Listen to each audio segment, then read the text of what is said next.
Praise the Lord everyone. परमेश्वर ने आज का दिन हमें दिया। परमेश्वर का धन्यवाद करती हूँ। परमेश्वर का खूबसूरत सा वर्ष मैं आपके साथ शेयर कर लूँ।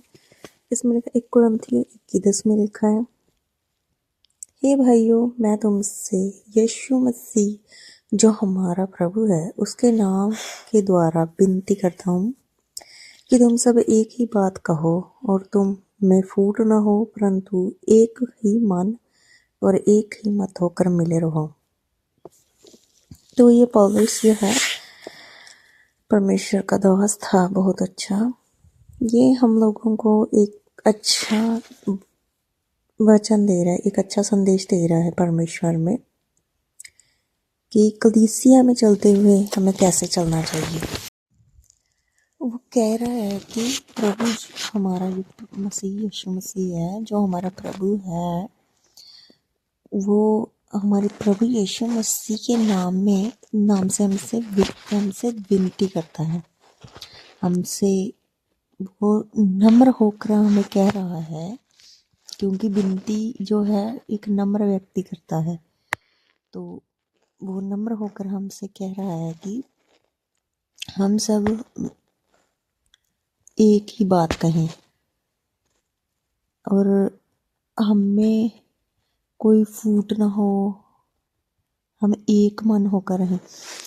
कलीसियाओं में जैसे कि आजकल चल रहा है, बहुत ही पहले बाहर के लोग भी विद्रोह कर रहे हैं प्रभु यीशु मसीह का।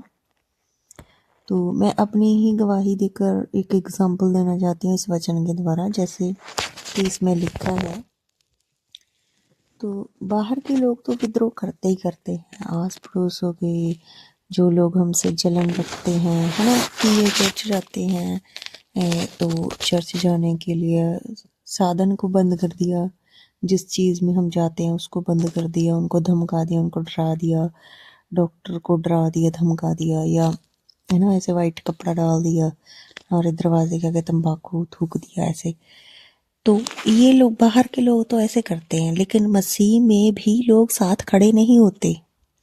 लोग सोचते अरे क्या है, पुलिस का चक्कर पड़ जाएगा, अरे क्या है तो उसके साथ झगड़ा करोगे तो झगड़ा बढ़ जाएगा, तुम बात मत करना, प्रभु में रहकर चुप ही रहना, डर कर रह जाना। ऐसे ऐसे जैसे लोग हमें धमकाएं तो हम चुप रह जाएं, उनके कहने का मतलब है। तो पास्टर भी आजकल क्या करते हैं, तुम अपने ही लोगों को बुलाकर बात करो, अपने मोहल्ले के लोगों को बुलाकर बात करो। कोई खड़ा नहीं रहना चाहता है साथ। जैसे अगर कोई तगड़ा गुंडा सामने आ जाए तो लोग ऐसे करते हैं। तो उन लोगों के लिए भी ये वचन ऐसे है कि तो फिर परमेश्वर का ये वचन हमें कहाँ पूरा होता है कि हमें झगड़े ना हो, डा ना हो, निंदा ना हो, चुगली ना हो, बैर विरोध ना हो, एक मन होकर रहें हम। ये सारी चीज़ें जब हम मसीह में चलते हैं तो ये फिर हम में कहाँ है कि एक मसीह को प्रॉब्लम आ रही है, सभी मसीह छुप छुपा रहे हैं, उसको कोई पूछ नहीं रहा है। ये चीज़ें जो है परमेश्वर का दास पौलुस हमें समझाना चाहता है कि जैसी भी सिचुएशन हो, कैसी भी, क्योंकि अभी तो बुरे दिन शुरू हुए हैं, अंत का समय निकट है, तो ये बुरे दिनों की शुरुआत है। कह लो कि बुरे दिनों की शुरुआत है। तो मसीही लोग तो अभी एक मसीही के पीछे नहीं चल पा रहे हैं, तो प्रभु यीशु मसीह की क्रूस उठाकर कहाँ से चल सकते हैं। तो उन सबको मेरा ये कहना है कि वचन में लिखा है कि डरपोक भी परमेश्वर के राज्य के अधिकारी नहीं हो सकते। तो परमेश्वर के साथ अगर चलना है, यीशु मसीह के साथ उठाए जाना है, तो बिल्कुल निडरता के साथ एक मन होकर, चाहे कोई किसी मोहल्ले का हो, किसी नगर का हो, किसी देश का हो, अगर किसी को हेल्प की ज़रूरत है तो सबकी हेल्प करनी चाहिए।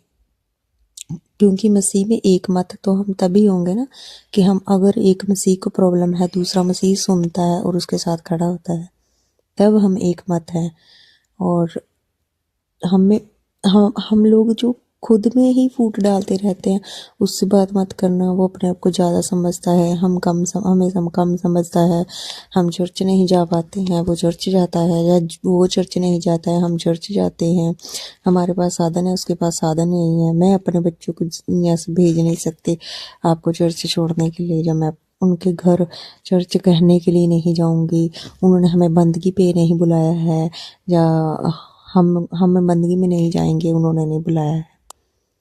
ये सारी चीज़ें एक फूट होती है कि हम कलीसिया में जो एक मत लोग हो भी रहे होते हैं, या नए लोग आ भी रहे होते हैं, उनको हम तो उनके लिए हम ठोकर का कारण बन जाते हैं। तो परमेश्वर इन चीज़ों के विषय में न्याय करेगा। तो सुबह सुबह पानी मोटर का छोड़ा हुआ था हमारे घर पे, और ये आज धूप निकली हुई थी, पर इतना कोहरा पड़ा हुआ था, बहुत ठंड थी, मौसम अच्छा था। तो मैंने कपड़े वॉश करने के लिए लगा दिए कि सूख जाएंगे जल्दी जल्दी। धूप में थोड़े बादल भी हुए पड़े थे, पर मौसम बहुत अच्छा था। फिर हम दूध लेने के लिए गए, रास्ते में स्कूटरी खड़ी थी, निकलना मुश्किल था, लेकिन हम निकल गए। हम किसी को कुछ कहते नहीं हैं कि तुमने ऐसे किया, वैसे किया, ऐसे किया, वैसे किया। तो दूध लेने के लिए हम इस वेले से गए क्योंकि दूसरा रास्ता बंद था। अरे इन्होंने डॉग भी अपने दूसरे रास्ते पे लगाया हुआ था। ये छोटा सा बच्चा आज तो संडे बैग डाल कर रास्ते में खड़ा था, शायद कहीं ट्यूशन वगैरह जा रहा हो। मैं इसको चढ़ रही थी कि तो स्कूल जा रहे हो। तो मैंने आज बहुत काम किया, कपड़े वॉश कर दिए, सफाइयाँ भी करी साथ साथ में, और हमने आग जलाई हुई थी क्योंकि हमें ठंड बहुत लग रही थी कोहरे के कारण।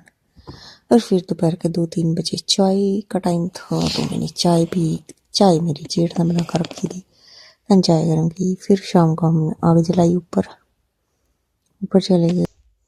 तो हम ऊपर भी जब आग जलाई हुई थी, काफ़ी ठंड थी, कोहरा सा पड़ा हुआ था, लेकिन मौसम तो साफ था, हल्के हल्के बादल बीच बीच में आ रहे थे सूर्य के। तो परमेश्वर का धन्यवाद करती, परमेश्वर पूरे दिन संभाल के रखा। तो ये छोटा सा वचन जो मैंने आपके साथ शेयर किया, अगर आपको पसंद आए तो लाइक करना, कमेंट करना, शेयर करना। परमेश्वर जो हमसे बेपनाह मोहब्बत करता है, तो हम इन सारी चीज़ों का पालन करना चाहिए जो परमेश्वर ने हमें कही है, कि हमें एक बात में रहना चाहिए, एक मत में रहना चाहिए, और हमें फूट नहीं होनी चाहिए, डा नहीं होनी चाहिए, चुगली, निंदा, और सबसे बड़ी बात कि हमें डरना नहीं चाहिए। हमें सी में स्थिरता दृढ़ता के साथ परमेश्वर के सामने खड़े रहना चाहिए। मेन बात यह है कि अड़े और खड़े रहो, परमेश्वर हमारे साथ है, सबको जय